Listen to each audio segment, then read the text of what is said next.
I'm Jennifer Gottwald with the Mount Horeb Progressive Trolls, and today we're really excited to have Sheriff Kalvin Barrett here to kick us off for our Saturday morning canvass in our brand new surroundings. We have an office in downtown Mount Horeb, which is exciting. We've seen people walking by looking in the window and we're getting excited. So we're going to get out the vote and elect some Democrats.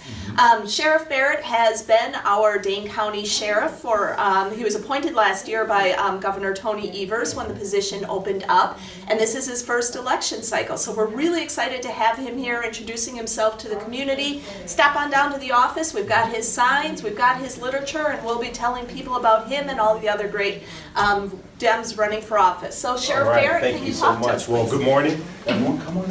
Come on in. Well, thank you, and good morning, everyone. I just wanted to first start out by thanking each and every one of you for being here. All of the work that you do is fantastic, and it's something that we need. And I hope that you understand how important you are to us and our community and our society moving forward. You all are the hearts and souls of what happens in our elections. You are the ones that get people out. You're the ones that build and get out the platforms of what we're doing and how we're doing it. And you do it on your own time. You guys could have been any place else in the world, but you were here in this building setting this up. And we are so thankful for what you do. Every door you knock, every hand you shake, every piece of lit you hand out is an opportunity to change our democracy for the good. And football, playing for Barry Alvarez, we talked about something called going 1-0. It was a mindset that we had, that every play we did, every practice, every workout, we went 1-0. Now, of course, our winning record was a bit more than 1-0, right? But that was the mindset that we had. We take one task, we dominate that one task, and then we move on to the next task. If we don't do well at that game or that practice, we start over. And that's what you all represent with every door you knock, every phone call you make, every text you make, every piece of literature you hand out. People, the voters here in Dane County, are very special. They're educated, they're smart, they're courageous, they know when to speak up, but they also know when to dig deeper into the platforms and things of each candidate. And they don't get fooled by the other side doing the strategies and the smearing and the negativity. It really comes down to our platforms. What can we do, but more importantly, why are we doing it as leaders? Being here in this position, being appointed the Dane County Sheriff, I am here because I care and I want to move us forward as a society in two worlds that I represent. That's one as an African American man in society and as an African American law enforcement officer. And by bringing those two worlds together, I know there's common ground to help us understand and move our profession forward. So again, I wanted to thank you all so much for what you do and how you do it in this great space here. So a little bit, I just want to get briefly into the things we're going to talk about this morning. Number one, we'll talk about where I've come from. Number two, we'll talk about where I am right now. And number three, we'll talk about, more importantly, where we all can go together. So where did I come from? I was born in Brooklyn, New York, raised in San Diego, California. I was blessed to receive a swim scholarship to UW. That's what you laughed.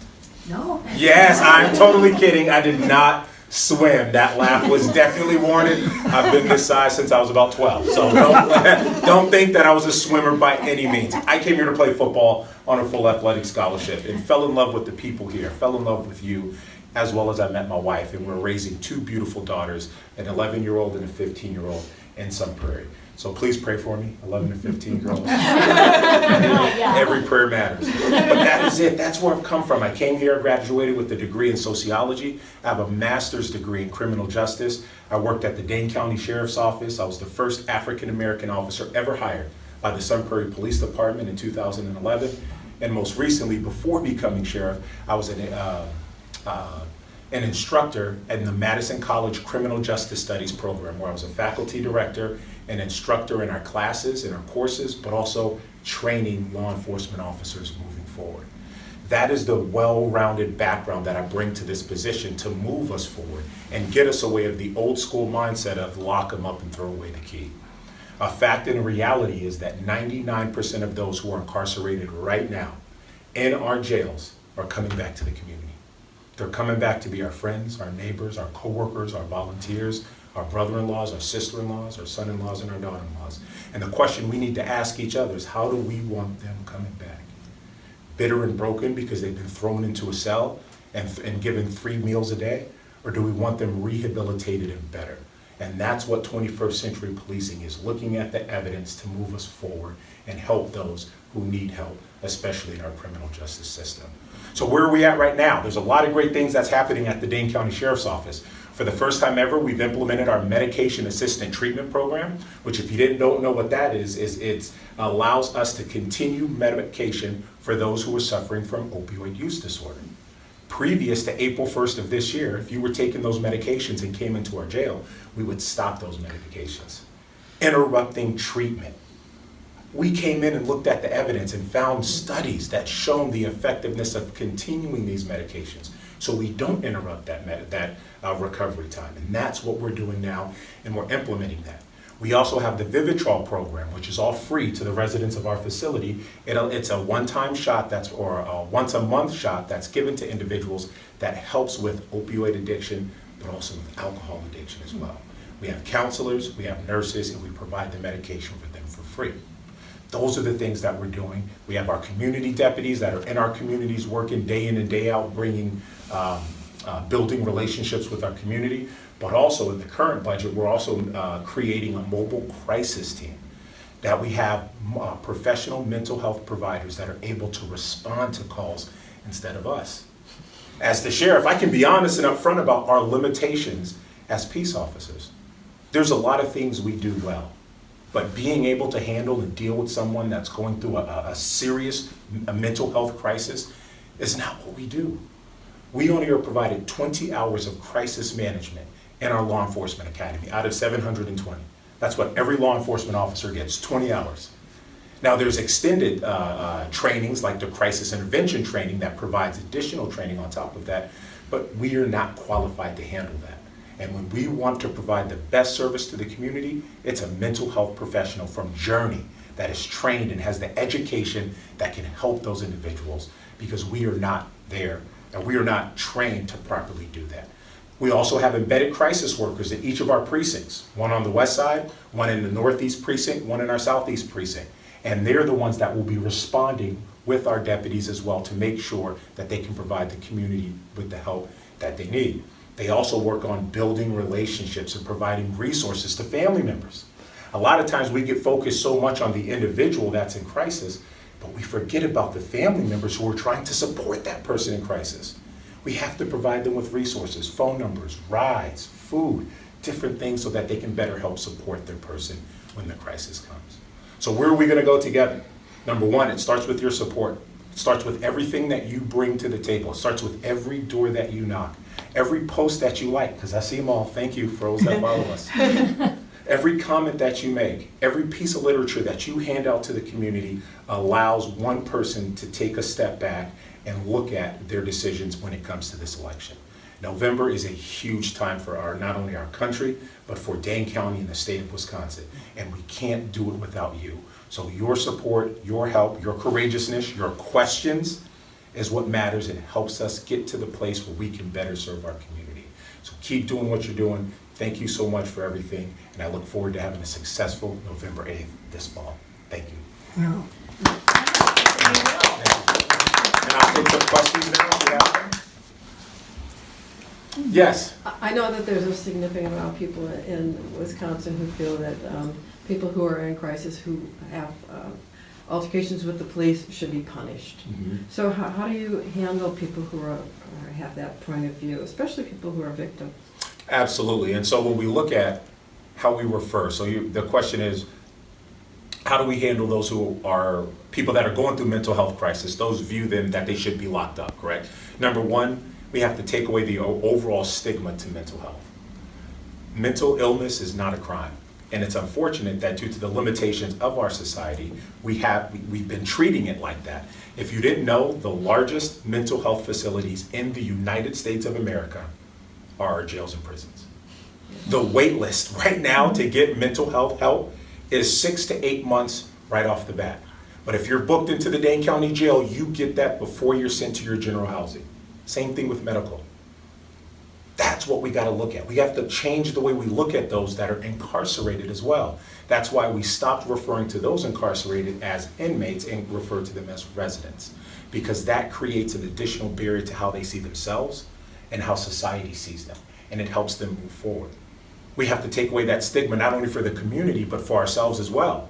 As a sheriff, I'm tough, I'm big, I'm mean, I'm a badger. I'm not supposed to hurt, I'm not supposed to cry, I'm not supposed to have feelings. But in reality, the average law enforcement officer will see over 200 critical incidents in their career.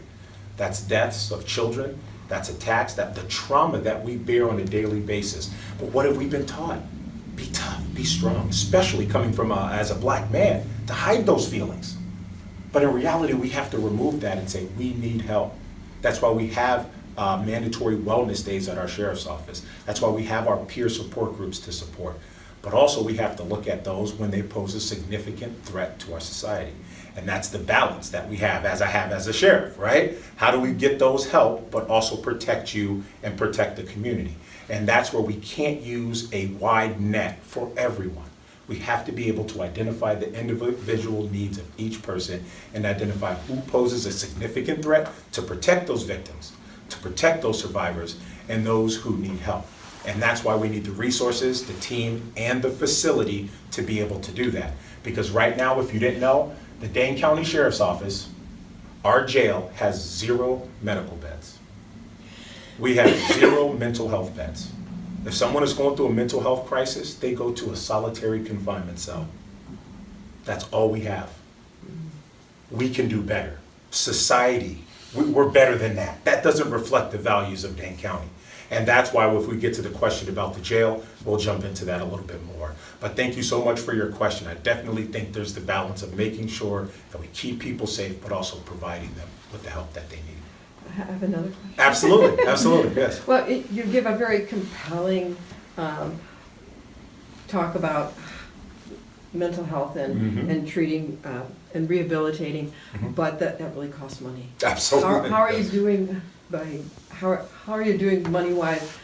Are you getting the money that you need to do all that? Or no? Well, I can say that this experience as the sheriff over the past 16, 17 months has been fantastic.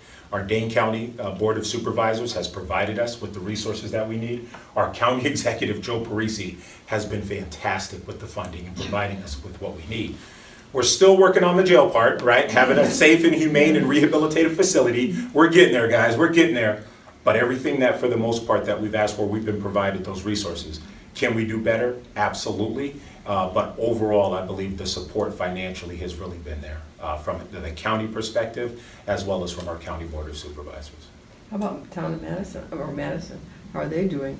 Because there must be a lot of what you do as a county are they supporting that too? Supporting us, or is there police? The programs that you're talking about. Yes, well, all of our funding comes from the county level. Everything that happens with Madison kind of comes from them and their council. You would have to speak to Chief Barnes in regards to how that relationship is, but I can speak in regards to what we receive here at the Dane County Sheriff's Office. Support financially from our County Board of Supervisors and Executive has been fantastic, so thank you all.